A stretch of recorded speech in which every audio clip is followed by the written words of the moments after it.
Today's video will be unboxing my new springs. There they are. They're the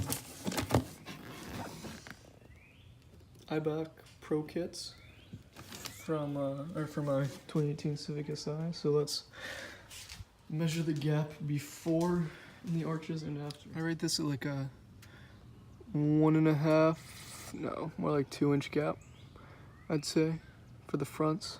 This car is a little higher. I'd say that's a good 2.5, 2 1/4. The prokit drops at 1.1 inches in the rear and 0.9 in the front. So I'm anxious to see what it'll look like. See you then. This is the after.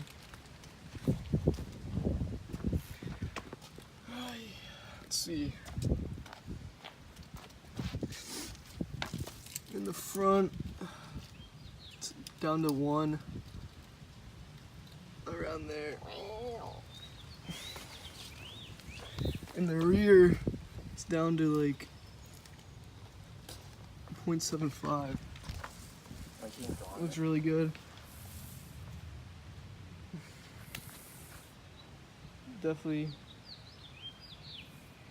completes the look of the car. I'm a big fan of the back now.